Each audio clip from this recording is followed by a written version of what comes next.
Perhaps the most iconic scene in all of Star Wars is the moment when Luke blows up the Death Star. The situation looks desperate, he's flying closer to the target, and as his targeting computer locks on to the exhaust port, the ghostly spirit of his mentor, Obi-Wan Kenobi, calls out to him to use the Force instead of relying on the computer. Use the Force, Luke. After a brief moment of hesitation, Luke switches off the computer and uses the connection he has to the Force to hit his target and eliminate the threat of the Death Star. And there is much rejoicing. Looking at the fall of Jericho this week, we realize there are times in life when the right thing to do, the right strategy to use, isn't always the logical, well-planned out one. Rather than enact a military strategy for taking the city, the Israelites just march around the city for 7 days, and on the seventh day the walls collapse. They're doing this in obedience to God, and it shows that God is sovereign over this battle. The Israelites won't be winning these battles on their own strength, but rather under God's direction. We may not be conquering cities, but we have our own battles to fight, and we seek God's guidance for it. Paul writes in Ephesians chapter 6, verses 12 and 13, "For our struggle is not against flesh and blood, but against the rulers, against the authorities, against the powers of this dark world, and against the spiritual forces of evil in the heavenly realms. Therefore put on the full armor of God, so that when the day of evil comes, you may be able to stand your ground, and after you've done everything, to stand."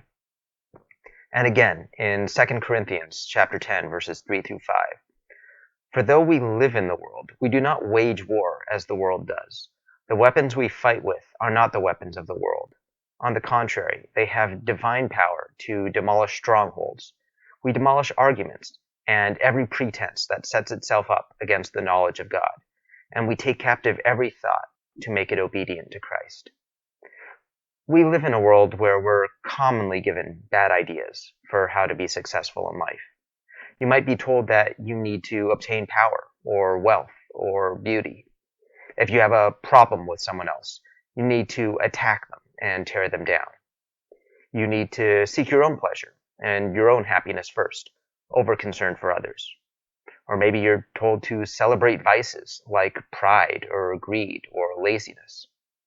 Let's see what God's instructions are in Romans 12.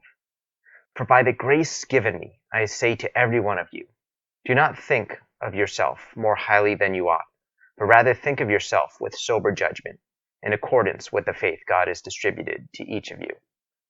Love must be sincere. Hate what is evil. Cling to what is good.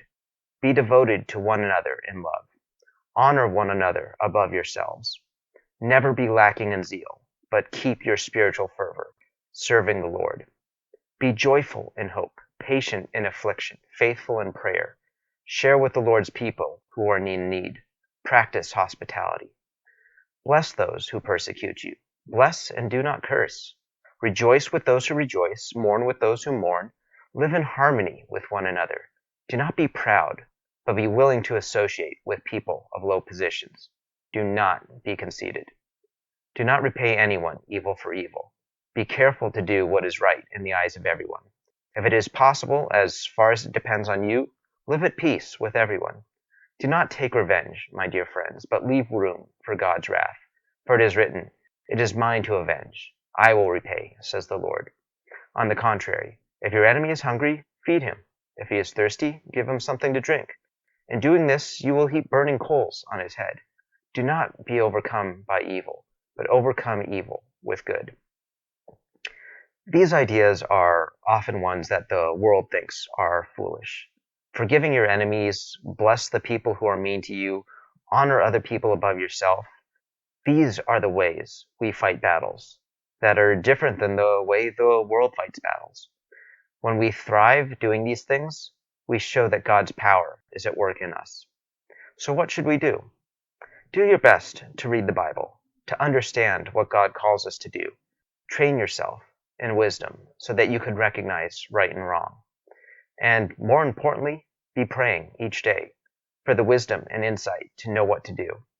God will lead us if we turn to Him. And while we probably won't be breaking down the walls of cities or blowing up Death Stars, we'll still have our victories. And in the end, we know that God is in control, and He's with us. Great shot, kid. That was 1 in a million. Remember, the Force will be with you, always.